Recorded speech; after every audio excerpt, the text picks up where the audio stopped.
And this show is brought to you by the generosity of Crush Pad. Crush Pad, the urban winery where you're the winemaker. Find out more information at www.crushpadwine.com. We're here with Ed Boyce of Black Ankle Vineyard. I love that name, Black Ankle Vineyard. In Maryland, Erie, Maryland, actually. And as you can see, it's a very cool, cloudy, overcast day. Ed, thanks so much for having us out here. This is basically a startup operation for you. Tell us a bit about the beginnings, about what made you want to do this, and so on and so forth. Were you possessed, or what happened? Some people think we were, yeah. My wife, Sarah, and I were management consultants for many years, and wanted to make a change, do something different, and we've been wine lovers for a lot of years. We learned that in Maryland and in the East in general, we have to look east.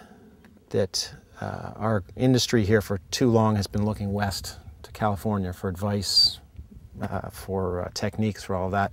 And it's no knock against California. It's just that we think there's a huge gulf between growing grapes where it rains and growing grapes where it doesn't. We believe our climate is good for doing this. We are warmer than Bordeaux. We actually get less rain in September and October, although we get quite a bit more during the rest of the growing season than Bordeaux does. We have more sunshine hours. We are a lot colder in the winter. I hope you like mud. Oh, love mud. The three biggest decisions you ever make are your site that you plant on, the varieties that you plant, and decisions like spacing and trellising and how you lay it out. And those are the three most important things you ever do, and they're the three things you do first and blind. We have about 30–40% rock content in the surface soil. That almost always means a better drained soil. It creates drainage channels for water to go. It also means we only have 70% soil. So we automatically have 30% less vigor because the plant roots can't eat rock. When I see puddles, I know, I think I bought the wrong farm because we want soil that drains, and drains really well. So a few puddles on a driveway where it's compacted, that's okay. But in a puddle in the vineyard, that's a bad sign. So we walked up onto this hill, and both of us, we stood here and we said, yeah, this is grapeland. This is home? Well, it's home for the vines. That's what I meant. Yeah, this is the spot. With site, the two things we were looking for really, as we said, well, we think our climate's good enough. We need a site that gets us through the winter, and we need a site that can deal with our rain. And that means a site like where we're standing, which is up in the air for winters, because cold air is heavier than warm air. Cold air runs downhill. So where we're standing, it's 5 to 6 degrees warmer on a cold winter night than it is down there at that farmhouse, 150 feet below. This is Cab Sauv going into its 4th year. I dare say that these are the tiniest, weakest 4th-year Cab Sauv vines east of the Rockies. We're hoping that's a really good thing. We'll see.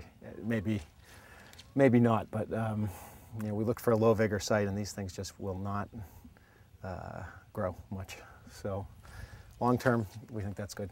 Now, we planted this vineyard at 7 feet between rows and 1 meter between each vine. It's about 2,000 vines an acre. That's about triple, probably a little more than the average vineyard out here. In Bordeaux, this would be illegal because it doesn't have enough vines. What are we looking at here, Ed? What do you have planted?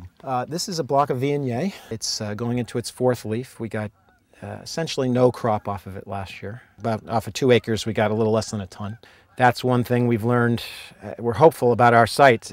We get crop a lot later than most around here. We're looking at on this site right now, when we plant new vines, nothing, essentially nothing for the first 3 years. Partial crop in year 4, and hopefully close to a full crop in year 5. That's rare. When you have a vigorous situation, you get often some of your best crops young when the vine has grown nicely and is in balance. It might be the 2nd year or the 3rd year, and then it gets vegetative after that. So we're cautiously optimistic about that. We planted a couple acres of Viognier because it's done well in Virginia. It makes some really nice wines. So this was in our whites, this was our sort of safety school, if you will, of grapes. The other whites we've planted down here, we have 900 vines of Gruner Veltliner from Austria. Right now, there's not a Gruner made in the U.S. We have approximately about the biggest 900 vines, the biggest block in the country. We love the wines, the Austrian Gruners. In our quest to find something different and to try to be minimalist in the vineyard, as ecologically friendly as we can, we tried to pick whites that don't rot. We have humidity, we have rain. This is a tough environment especially for whites. Gruner's got pretty thick skins and is a much tougher grape than most. Up above this block of Viognier, we have about 1,200 Albarino vines from Spain. We believe we're probably the only vineyard in the world with Albarino and Gruner Veltliner in the same vineyard.